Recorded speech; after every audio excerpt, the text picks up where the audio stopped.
Am I wearing a big beer costume? Yes. I literally can't take myself seriously. Why?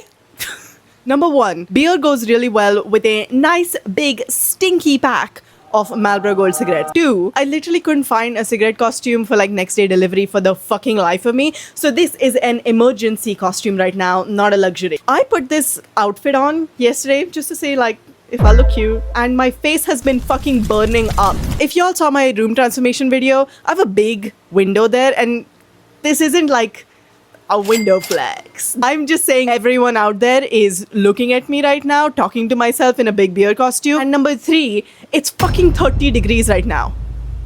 I am so committed to this. So if you make it to the end of this video, I swear on my life, I will personally give you a forehead kissy. I don't know if you want one from me, but you'll get one. If you don't know me already, I'm Sara, and I've been addicted to nicotine for the last 7 years. Why does this already sound like an AA meeting? I've been sharing my quitting journey with you guys for the last 5 years, since 2020. Today marks the day that I have been officially nicotine-free for a whole fucking year. To celebrate this, I'm gonna literally trauma dump on you and rank every single stage of my quitting journey. To maybe inspire some of you besties to quit, or convince any one of you watching to never smoke a cigarette ever in your life. This is a weirdly threatening video already. Starting off strong with our first step on my nicotine journey is my first ever cigarette. For context, this is what I looked like. I am gonna rate my makeup a solid 6. I'm gonna give myself points for trying. I was heavily in my King Kylie era. The thick eyebrows, the patchy foundation wasn't fucking it. Outfits, I would just say like solid 7. I was just trying to look like a normal teenager who's trying to look fuckable at 16, which I think is so funny. You're trying to give off like, I'm sexually active. At 16? The fuck? It had been 6 years since I'd moved to London when I was 16 years old. For the first couple of years, I just really struggled to be myself. And when I say be myself, I'm talking about feeling myself. I know every teenager's being like, yeah, well, I'm not myself yet. Already, I'm fucking 15, the fuck? But I think it was like a combination of leaving all my friends behind, code switching, speaking in a new language, messy divorce at home. Don't worry, my parents are best friends now. I basically just felt like alone at home. And outside of the house. This is an actual trauma dump, and I'm dressed like this. I'm not even joking. I would give my left fucking kidney out for free if I could just be liked by everyone and make lots of friends. The funny thing is, I had wonderful friends at this point. I think the reason I felt lonely is just because I like couldn't be myself with them. I was like, oh my god, you're so awesome. I just want to be me. But I just didn't know how to. I don't even want to get into what was happening at home. That's a whole other video. I had Avni, which made me feel less isolated. Like she was the only person I could like fully be myself with. And at this point, I had also started posting on social media again because I was desperate to make friends. And thankfully I found y'all. But like I couldn't even be myself on social media yet. I didn't know how to be myself and be liked. Since I turned 10 years old, I was like, okay, I have to be liked. And so I'm gonna be like everyone else around me and speak like this in my British accent. I don't even know how to do it anymore. I would constantly feel this like sense of I need to let go somehow. By the age of 13, I had already had my first drink and had a walk around the garden, if you know what I'm saying. Like that was the only thing that helped me let go. So I was already familiar with destructive ways of being myself. I'm literally dressed as a beer bottle right now. If y'all watched the last video, you know that I am not unfamiliar with psychedelics because I tripped my balls off when I was 7. So taking a walk in the garden was not something I should have been doing. At 13 anyways, I was a fucking child. So obviously by the age of 16, I had started drinking pretty regularly. When all of my friends were just like having a casual drink, 16, yeah, they were just kind of doing it for fun. But I was like, oh my god, I need to be hammered to feel like myself. This is just not a good sign. I was a house parties warrior. You know those people when you're at a party and you have a discussion in your group being like, they need to go home now. I was that person. Y'all, this is actually really depressing to think about again. Being at so many house parties meant I inevitably found my way towards my first ever cigarette. I also want to preface this by saying I was heavily asthmatic at this point and I was still like, hell yeah, light me up a cigarette. Why am I talking like I'm 30? My first cigarette actually felt terrible. This hot, ashy, stinky, smelly thing that you put into your lungs. I just remember being like, ugh, why is anyone doing this? But I also remembered feeling like jealous in my heart of all of those people outside in the garden bonding over their cigarettes. Of course, they weren't like intentionally being like, I need to bond with other human beings. Like, no one was thinking like that. But I was thinking like that. Social maxing switched on. I was so alone. And what's so fucking stupid is that I already had wonderful friends. Why was I doing all that? Oh my god. So I'm gonna be ranking my first ever cigarette D tier. It was just a bit sad. The next stage is getting addicted. Woo! Yeah! For context, this is what I looked like when I was about 17. I had gone for like a natural makeup look with a hint of lash blindness. I actually thought that my face looked really nice during this point. But the outfits?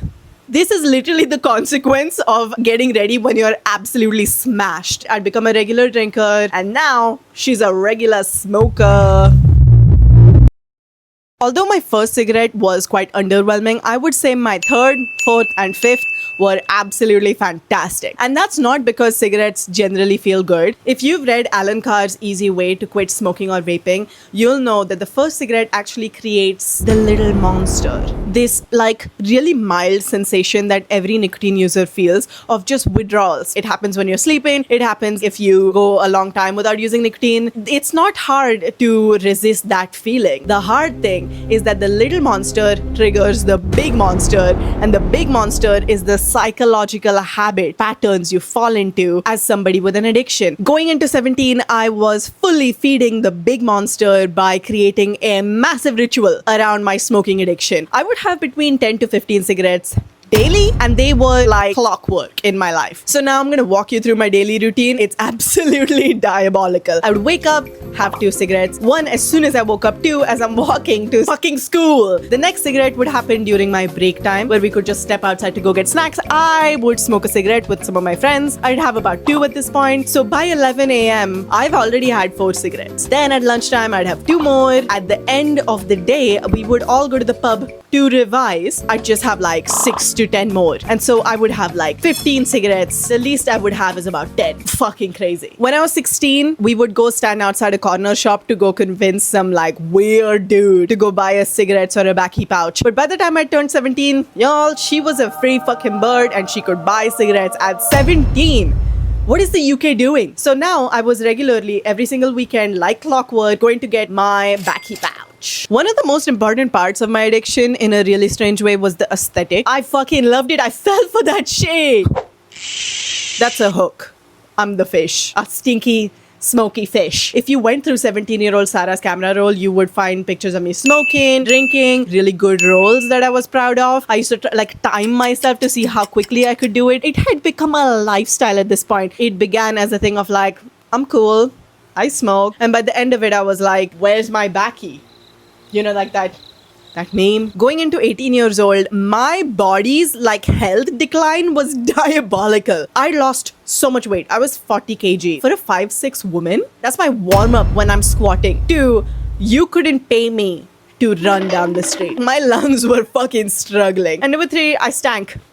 I just stank all the time. I stank of just shit and ash. I fucking stank. I think you forget as a smoker that everyone who doesn't smoke does not associate that smell with an addiction, but associates it with like... Also, if you are still a smoker, I'm like not judging you. I'm just judging myself. I'm not even judging myself. I'm just a bit pissed off at myself, to be honest. I'm disappointed in myself for putting myself through that. My neck is burning. I think the main reason why I didn't see an issue with the health decline is probably because I was like so smashed all the time. I think I would have between 2 to 4 bottles of wine every weekend. I was just either drunk, hungover, or near my period. All sorts of emotions all the time. I will say this so loudly. I am literally so disappointed with myself for all of the awful actions I took, and actually spent a long time in therapy to make peace with that version of myself. You do some stupid stuff when you're always drunk or always hungover or have a nicotine addiction. It takes me a lot to like not judge that version of myself because I'm like, what are you doing, bro? But I have to remind myself that like I'm a person in the making. I am who I am now because that girl did all that. She didn't have any friends back then. I'm gonna be her friend. She had friends, but she just didn't know it. Oh my god. It's too much. I am gonna rank this stage in my life on F tier. This solidified me as a smoker. If you ask 17 or 18-year-old Sara, what would you rate this time as? She'd say, whoa, fucking S tier. Only because she was drunk. Of course. Next step in our quitting journey is going from smoking to vaping. I was around 18 when the pandemic started, and for context, this is what I look like. I chose not to wear makeup during this point. Natural beauty is fucking awesome. You do you, babe. I wasn't really given much natural beauty energy. I was just given unshowered, hungover, needed a cigarette right now vibe. It got so bad to the point of like where my dad had to sit me down and be like, you know, you are a beautiful girl and you're selling yourself short. And you know when your dad tells you that? Y'all. The outfits here are also a mess, but I actually kind of enjoyed not giving a fuck at all. Really lean into just wearing the same clothes again and again. It's not very like, she doesn't give a fuck, she's a cool girl. It's more like, go shower. Like seriously, go have a fucking shower. To give you an insight into my mindset at 18, me and my friend from school decided to go on a girls trip. We went to Croatia. Y'all, I have never been more feral in my life. First of all, it was a pretty fucking sick trip. I don't think me or her could do that shit again. Let me walk you through my morning routine. I would wake up at 9 p.m. have a cigarette for breakfast, probably order some Mackies. Then I would go to the club, stay there till 9 a.m. Come back home, crash for 2 weeks straight. Like, I couldn't do it again. But I had fun. When I came back from Croatia, I actually got like my first ever brand deal with Estee Lauder. Hell yeah, let's go! My skin was fucked. And so I was like, maybe it's time to switch it up and stop smoking and move on to vaping. Because smoking was like so performative for me, even though I had an addiction, being off school and college was really good for me. Now I could actually spend time with myself and be like, do I like to smoke? And when I went to Croatia, I'm pretty sure I had at least 5,000 cigarettes. Not even exaggerating. So I was like, okay, I love my friends. They aren't judging me. I can be myself. Maybe let's try to quit. That was the first step I took towards being like, hey, what does Sara want? I look back at that and I know that girl was hurting so bad. But you know, I had to firm it because I was her.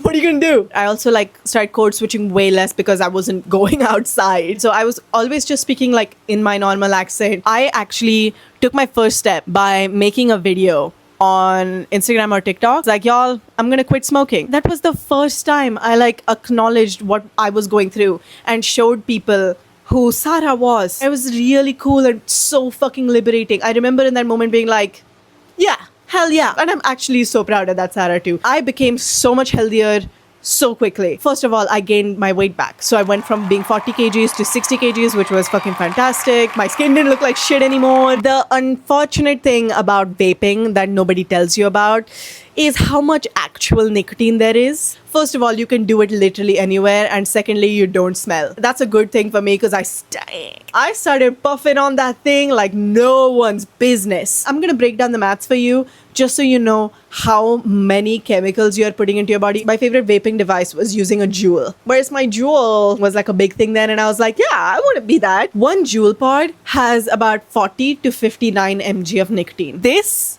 is around 20 cigarettes. One pod. I would have at least one pod a day, essentially double the amount of nicotine I was putting into my body. By the end of the year, as I'm going into 2021, I'm having at least 4 pods a day. A day! I'm a Juul pod. Oh my god. I should have got a Juul costume. I'm gonna rank my smoking to vaping section on E tier. The only reason it's not on F tier is just because of how ignorant I was. Looking back at that, that is like Z tier, bro. At 19 in 2021, I am going into this year with thinning hair, shitty skin, being underweight again, and heavily addicted to juuling. For context, this is what I look like. I'm gonna rate this look a literal 0 out of 10. The lockdowns had now started lifting. I no longer had to go flirt with some dodgy guy in the corner shop and beg him to go buy me a Lamborghini. All of those patterns that I had escaped from during the pandemic had now returned. Also, like, massively started romanticizing the fact that I am a bad person. I just felt like I was hurting everybody around me. I was hurting my parents and Avni. I was just living this very destructive lifestyle, and I punished myself so much in my head, and it got to the point of it was my Joker arc. It was literally my Joker arc. I'm a bad guy. Dark humor. So cringe. I don't want to look into 2021. That year was actually like one of the best and the worst years of my life. Everything changed for me that year. After the lockdowns, I actually ended up seeing my best friends, James and Lewis. They are so unapologetically themselves, you can't help but be yourself around them. And they just gave me unconditional love and support, and they were like, you're a person in the making, take your time. In my first month of actually being sober, which I didn't even try to be, still juuling, but I was unintentionally sober, I actually started thinking and feeling very clearly about everything in my life. Holy shit.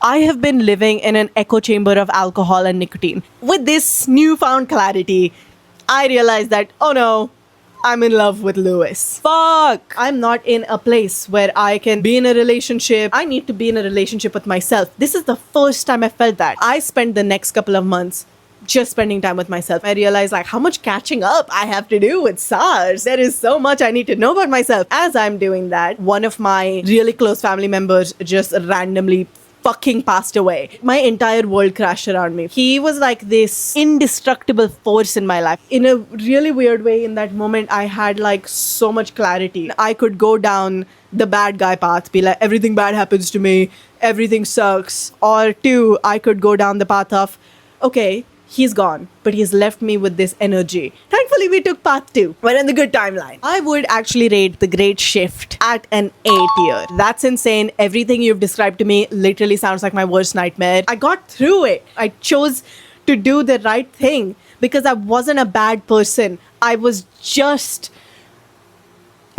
going through it. I liked this phase. It showed me the harsh reality of what I had been putting myself through. I need to work on this. I need to work on myself. He would be so pissed off at me if I didn't use this energy that he left behind in the right way. I'm glad I fucking did. 8 tier. Next step on our quitting journey is going from vaping to nicotine gum. For context, this is what I look like at about 2021. She's had a fucking glow up. I started going to the gym, started eating healthy. I got a therapist, moved out, told Lewis I loved him, just focused on loving myself again. Just being me. I don't know if y'all have ever read the Roald Dahl book. I think it's called The Twits or something. My neck is so itchy with this. It shows you that you can be like a really beautiful person if you are just kind and nice and you look after yourself. I told myself I am going to view everybody who is maybe mean to me or rude or whatever, I am going to treat them like how I was back then. So I'm gonna rate this a 10. Fucking makeup and outfits. I went into 2022 with a goal to heal myself. And one of the best things that has ever happened to me is Lewis introducing me to the gym. I will be eternally grateful to him. All these years, I had treated my body like it's disposable. I kept betraying it at every chance I got. From my first cigarette, when I knew it was going against my instincts to smoke it, to vaping 100 mg of nicotine daily. I had finally learned how to trust my body and build this strong bitch. Amazing thing about Lewis is that he was just there for me unconditionally. There was no pity, there was no sadness. He would just keep telling me, you're Sara, you got this. Yeah, I am Sara and she has got this. That was the first step that freed me from my nicotine addiction, which was just building that trust in my body again. I'm not saying relationships will fix your problems. He just told me, you're not a bad person. You were just going through really tough circumstances, but you fucking survived that. And you survived it because you're Sara fucking Deshmukh. Hell yeah, I am Sara Deshmukh. And she did this. 20 to 21 was like Sara 2.0. She's risen from the ashes. No pun intended. When I had become aware of what I was doing to my body, I would constantly feel embarrassed about the person I was when I was 17, 18, 19. Just going through therapy and then again, Lewis just unconditionally loving me reminded me that like she was going through it. She's not a bad person. I could never hate her. At times, I shame myself for being like that. Having an addiction on top of that just makes it so messy, especially doing it in front of all your friends, family, peers, even online. Like, I would be so drunk and I'd go live on Instagram. Avni would have to take the phone from me. 2022, I decided I'm gonna go the whole year without a drink. The next step of my vaping to nicotine quitting section was actually standing on business and saying, fuck it, I'm not code switching anymore. I could only do this because I had like built that love and trust with myself. I was like, you know what? If 11-year-old Sara had somebody who sounded like her, who was being themselves and spoke about their struggles openly and honestly, maybe I wouldn't have smoked that cigarette. Maybe I wouldn't have felt compelled to have a drink at 13. And so I decided, let's do it. And I was fucking terrified. And the first couple of months, people were like, you're faking it. It was actually really cool because it showed me that I didn't care. I don't need to convince anybody of who I am. I've always been this. It was like my first test of fighting for who I am. I am that bitch. Yeah! I'm gonna be rating this section at a solid S tier. And now we are here at the final part of our journey, which is quitting completely. And I'm actually gonna section this into like stages and we're gonna rank them according to each stage. The day I decided to quit was super random. I literally just woke up being like, I am so bored of being like, oh, do I have enough nicotine gum? It was so boring. Nicotine just felt like a relic from the past. It just didn't align with Sara 2.0 anymore. And so I just decided to quit super randomly. I would rate the first 2 weeks of my quitting journey at an F tier. Anytime I was being stressed, I would want my nicotine gum. Anytime I wanted to relax, I'd want my nicotine gum. Anytime I was out with friends, I would want my nicotine gum. Then I sat back with myself and I was like, how does something that is going to help me focus when I'm working also going to de-stress me when I'm trying to chill? This thing is a fucking placebo. It's just chewing gum. This poison isn't gonna help me calm down. The fuck? I would rate the first month of quitting at a D tier. I literally felt like a fussy baby whose toy had been taken away from her. I want it back. I was not having fun with nicotine. I was just being fussy. The way I rationalize this is by understanding that nicotine leaves your body really quickly. In just 3 days, you're completely nicotine free. And so I was like, I've done this for a month. There is no nicotine left in me. There is no actual withdrawal symptoms from my nicotine addiction itself. It's the big monster. And so I had to like quite literally parent my own inner child. I would say that the first 6 months were on B tier, but at this point, 17-year-old Sara was on a bloodthirsty rampage. Oh, what if I just got drunk and like broke up with Lewis and then like smoked a whole pack of cigarettes? Bro, that is the dumbest shit I've ever heard. I'm living a beautiful life. Literally, what am I doing? And so it was just this constant reassurance to myself. No, life wasn't better back then. No, like you are still really fun. You don't need all that to be you anymore. You can just be you. And like I said, today marks the day that I have been 1 year nicotine free. As y'all know, I'm a muscle mommy. I have stopped code switching completely everywhere. So I'm gonna rate this at a solid S tier. What really solidified my quitting journey, and I'm gonna give this advice to any person who's trying to quit, listen or read Alan Carr's Easy Way to Quit Smoking, Vaping, or whatever. I'm gonna leave it in the description below. It has fully changed my life. The big monster is dead. I actually got it recommended to me when I used to make my gym videos where I'd be like, oh, I really crave nicotine. I've almost made it a whole year. And someone was like, just read Alan Carr's Easy Way. And I was like, okay, thank you for just joining me on whatever stage you met me at on this journey. Like I said, I've been on the internet for over 10 years. So you might have seen me at some point on this journey, but I appreciate you being there, loving me unconditionally, and saw me for who I actually was always. And I just want to say, for anyone who feels like a bad person and you're finding it hard to love yourself right now, I fucking love you. I love you if you don't love you. I know you've got this. And you can join me and 17-year-old Sara in this journey of standing on business. Thanks for listening to my trauma dump. Let's celebrate 1 year. Let me give you a kiss. Come here. Love you.